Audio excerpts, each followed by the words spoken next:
Hey guys, it's Scott, Vegas Horse Pools. I'm here with my buddy Gary. How was your weekend, Gary? It went well. Didn't hit some of the plays that I really felt strongly about, but that's the way college football has gone this year. So yeah, it was a pretty good weekend. How about you, my friend? It was a disaster. Um, I I had a feeling you were going to say yeah, that. yeah, it was a disaster. The only thing I wanted all week, I wanted two things all weekend. I needed Buffalo to win in Survivor, and I Yep, needed yep. Nebraska to win on Saturday. I got one out of two. Yeah, So, 1 out of 2 ain't terrible. I mean, that's. yeah, I guess so. Nebraska, I had them predicted to win to play in the national championship and win. I'm not entirely sure they're going to hit a bowl now. With the three games that they have left, it's going to be a Yeah, challenge. yeah. It's going to be a That, real challenge. got to get that Wisconsin game. I think Um, that's the big one. yeah, they're not gonna beat Iowa. So Doesn't look like it. let's get started here. Let me talk about let's see the number one team. We have four games I'd like to talk about this week. Let's talk about what I think the number one team in the nation is. That's none other than Georgia playing Old Miss. Let me pull up Spank odds real quick and see if I can get that on our screen. Georgia is only a 2.5 point favorite. I have a strong hunch, Gary. You and I are going to be on different sides of this football game. What kind of line do you project on this one? So I've got multiple models. Right? The main model that I use, that is a projected stats spread combined with my power ratings, has Ole Miss favored by 4.5 points at home. But if you look at my model that is just based on stats from the last 4 weeks, it has Georgia favored by 5. So we're right in that no man's land, pick 'em, kind of thing. I, I still don't believe in Ole Miss. I mean, at 2.5, I almost have to bet Georgia. But man, it terrifies me. Carson Beck is throwing picks like it's candy on Halloween. I don't know what this team is right now. Had DJ Lagway not gone out of that game, I think that Florida hangs in there with Georgia, and that thing is much, much tighter because once he went out, you just knew it was a matter of time until Georgia kind of got a little bit of separation, and then they were good. Ole Miss right now, as far as the full season stats, they are number 2 in the country in predicted points added margin. They're number 10 on offense, number 10 on defense as far as PPA per drive. Georgia is number 20 in PPA margin, number 41 on offense, number 19 on defense. There's certainly things that Ole Miss can do, especially at home, that they should be able to score points on Georgia. But we have seen this time and time again. We saw it with Texas. And now the difference here is that Ole Miss has actually played a pretty difficult schedule. With the Texas game with Georgia, Kirby Smart is just a master motivator. Like, he knows how to get these guys up for these games. I'm going to guess they'll be up for this one because it didn't seem like they were up for the Florida game, and that was a rivalry. So, do they think that Ole Miss is a threat? If they do, I mean, they might win by a couple of touchdowns. If they don't, who knows? So I will not be betting this one. But at 2.5, I think I'd probably have to lean Georgia. Boy, I'm farther than lean. The only thing I have against Georgia in this football game is Tennessee's next week. That's the only negative I have for But Georgia. Tennessee's in 2 weeks, isn't it? Oh, 2 weeks. I'm sorry, I missed the bye week. I was about to say, don't mess me up here. But I Yeah, might be wrong. It might be next week. you know what? It is next week. They follow the Mississippi game. Yeah, it is next week. Yeah, it is back to back. I was right on that one. Wow. So that's the only negative I have in this ball game against Georgia. But if you're going to only charge me 2.5 points and give me Georgia, I'm sold. I am Yeah, completely, utterly sold. I can So, understand it. so let's go to the next game, and this is Nebraska's got the weekend off, so we're not burying the lead at all here. This is the football game this weekend. Let's pull it up on Spank Odds real quick here. I've got it up. I've got the top 5 books in the world right now on the Spank Odds.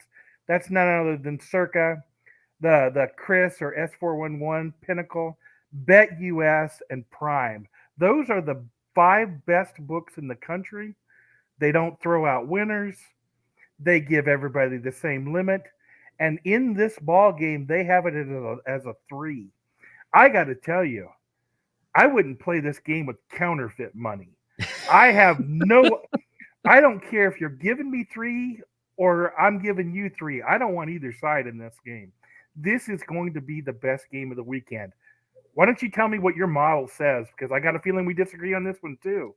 So the model has Bama by 4.5. The last 4 weeks model has Bama by 7. And no, I don't trust it at all. Maybe Kalen DeBoer has cooked something up in the offseason, not offseason, in the bye week, but I don't like it. I don't like the way that it looks right now with Tiger Stadium at night. However, you start looking into metrics and whatnot. Alabama number 14 in PPA margin. LSU is number 46. That LSU defense still, they've looked better, but they're not great. And that LSU offense, while they've been able to have some success running lately, they weren't really able to do it against Texas A&M. Alabama's got just as good of a defensive line, I believe. How about this? Just as good of a front 7 as A&M does, talent-wise, numbers-wise, etc. You saw in that last game that LSU played at Texas A&M, they can't really handle a mobile quarterback. They weren't able to do it last year. They're not really built to do it this year. Jalen Milroe, the zone read, will absolutely eat them alive if Jalen Milroe is smart with the football. But we got to figure out whether or not he's going to be smart with the football. So I don't know. I don't feel great about either side here. The numbers like Alabama. Yeah, I don't feel great about it. As far as my 5 factors plus talent rating, I've got Alabama number 9 and LSU number 14. So these are 2 incredibly efficient teams, but I don't feel great about either of them in big spots. So tell me which way you're leaning. I'm not. This is the number 1 game this weekend for me to watch. And this is why bettors have an advantage over the bookies. We don't have to bet every game. They have to line every game. I'm going to watch this game. I'm going to enjoy this game, but no chance I'm playing it. No chance at all. I'm with you. This is just way too tough for me. Yeah, unless I get, I'll talk to the gambling gods later on this evening, and we'll figure out if I decide to play this for the Bet US show. But man, these are tough this week. that one is extremely tough. Let's go to another really tough ball game. Looks like we got Michigan on the road against Indiana. And I don't agree with this line either. Looking at the Big 5 books, everybody thinks it's 14 and a half. I won't say what side I'm on here. I'll let you do your numbers, but I got a feeling we're different on this one too. Because Michigan has played one tough schedule. Yes. So that's exactly what I was going to bring up. They've played the number 21 current strength of schedule in the country. Indiana has played the number 103. Right. So there's a vast difference there. Numbers wise, there's not much that you can go on that shows that that Michigan would have any chance in this ball game. However, I had the same feeling last week, and had Oregon not punched in that late touchdown, Michigan would have covered the 14.5. And this one is not at home. This is a week after you put a whole lot into trying to at least hang in with the number 1 team in the country.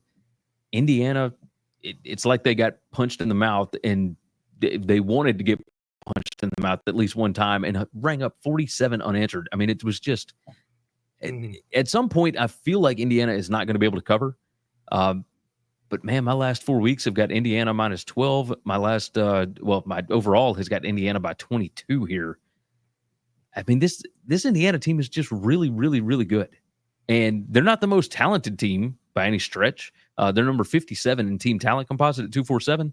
Michigan is number 16. But they're just good at everything. Like, there's not a single thing that you can criticize about Indiana on offense or defense. So at 13.5, I like Indiana. At 14.5, I probably lean Michigan. But again, how do you bet against Indiana at this point? Yeah, that I got to admit, Indiana looks like they've got the whole world. The problem is at 14.5, I'm 100% Michigan. 14.5 is too many points. Michigan has played a schedule that nobody would want to play. I mean, they've gotten the top teams 3 times. They got Oregon, they got Texas. The only thing I don't think they've played Georgia yet. That's the only thing they haven't played. So I don't like Michigan's schedule. I think they've got an impossible schedule, and they haven't survived it. But Indiana's schedule is just too light for me. 14 and a half points. Give me Michigan all day on this one. I All like right. this one a lot. I can get with it. I can get with it. Again, I think that Michigan is better than their. Are they better than their record? Yes. I don't know, man. They're not very good. Like they're just not very good. They've gotten better as the season's gone along. Now that they've got Davis Warren looking okay, but he still can't really throw the ball. They don't have really good weapons. The defense, I mean, they were missing their top 2 corners last week, and they were still able to kind of stay in that game. But I mean, Indiana is out for blood. Like that team is ruthless. So I don't know. At 14, I'd still probably lean Indiana. 14 and a half. I mean, we're talking. I wouldn't feel great either way. I can definitely understand that, and I agree with you. Indiana does look good. I just think 14 and a half is way too many points. It looks like we've got one ball game left. That's none other than Florida taking on Texas. Looks like this is 21 and a half. I got to say, Florida's had a pretty interesting schedule also, but Texas is just completely loaded. Oh, yeah. 21 and a half points. And the thing about Texas is kind of a special team, in my opinion. If they get ahead on you, they don't put the brakes on ever. So That's I true. wouldn't worry about the 21 and a half. I think Texas at home 21 and a half. I'll take the Longhorns at 21 and a half. What's your model say on this one? My model has Texas minus 21.71. So I'm dead on it. Over the last 4 weeks, the stats on the last 4 weeks has got Texas minus 12.68. So I think what has happened here is because obviously Graham Mertz got hurt a few weeks ago, and then DJ Lagway is out. You know, Lagway being out, I think bumped that thing back up to 21 and a half because I think it would have been somewhere around, no man's land, 15, 16, something like that. But if you're Florida, I mean, we saw what happened there. They played on emotion. It was a lot of adrenaline after Lagway went out, and they were in the game and they were still fighting hard. But their injury report is just piling up. It's not just quarterbacks. I mean, they've got all kind of guys out.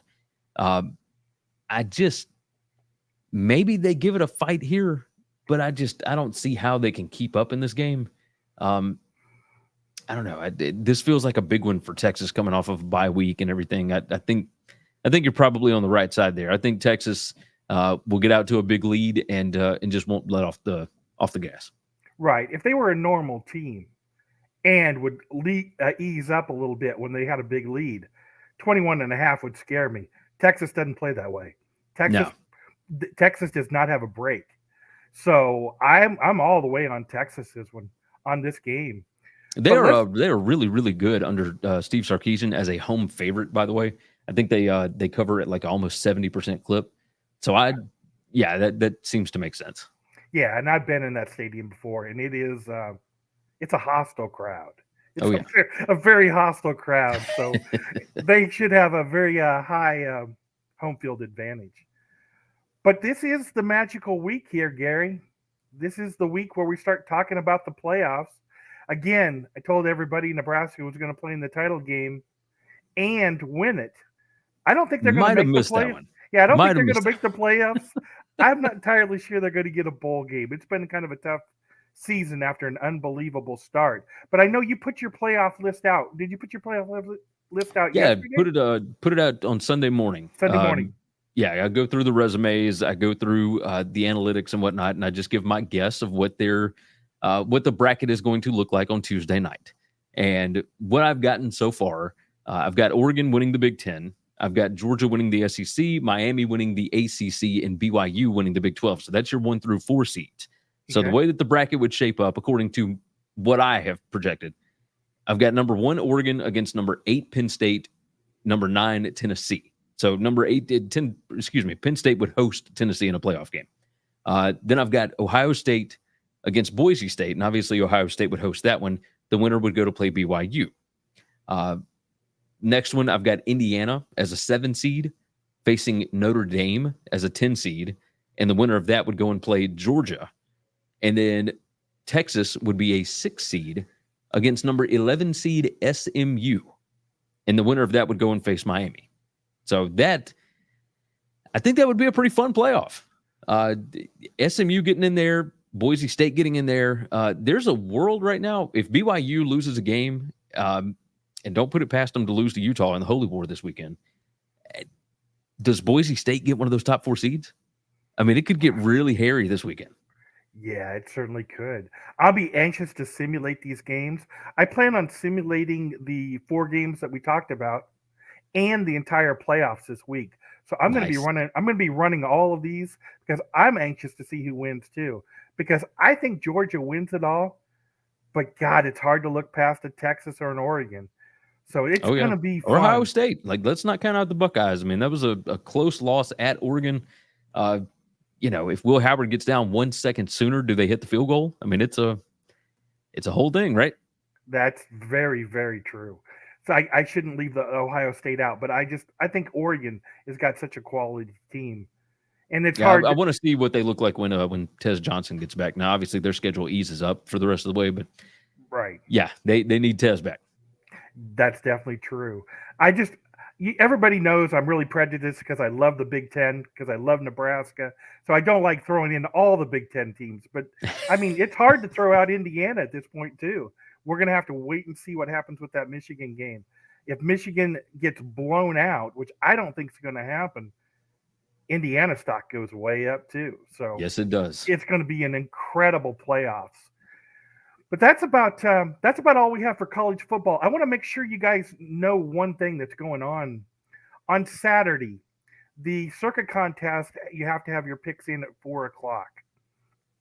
Adam Bjorn and I do a show at 4:01 to talk about the picks that were put in through my proxy service, VHP Proxy. Adam is then giving us the inside information on what Prime has. And he has been going on an incredible run. He called that Buffalo game perfectly last weekend based on the inside information. Gary, you probably don't bet much NFL, do you? I don't. I used to, and I figured out quickly that I don't have as much of an edge there. And obviously in college football, it doesn't feel like I have an edge now. But there was just not enough time to be able to go in depth in college football and in the NFL. So I specialize in college football now. Well, I told you at Bet Bash, I told you specifically, I wanted to do this college football show every week, and you weren't my first choice. You were my only choice. Because if you didn't agree to do this show, I wasn't doing this show.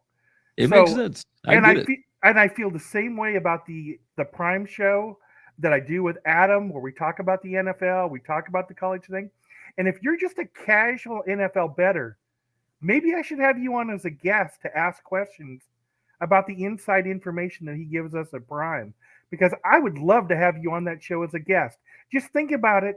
I know you're busy on Saturdays. We go live at 4:01 p.m. Pacific time. Just think about it, and I'll ask you again to be a guest. What do you say? We will see where I am on Saturdays around that time, because you're right. College football Saturdays are pretty. They're pretty busy. Yeah, I understand that. I just love to have you as a guest. But guys, you can reach out to me. I'm at Vegas Horse Pools. It is a huge day for Spank Odds today. Today is opening bell on the college basketball, and we're getting flooded with new members. So if I haven't responded to you yet, I'll be getting to you. Gary, I know you do a bunch of shows. Go ahead and mention them, because I try to watch as many of them as I possibly can myself. Oh, I'm all over the place. Best way to find me, obviously, at Gary WCE on X. But you can find me on the BetUS College Football Show on YouTube or here on X every Tuesday and Wednesday, 1 p.m. Eastern Time. I have my own show, Winning Cures Everything. You can find that at winningcureseverything.com. But it's all nice and tidy right there at Gary WCE on X. That's the easiest way to find it. That sounds really good. Gary, another great week. I want to thank you for being on here, and I want to thank everybody for listening. And Nebraska's got the weekend off, so you're going to have to watch that Alabama game. But Most that's it for certainly. That's all for this week. We'll see you guys next week. Thanks for joining in.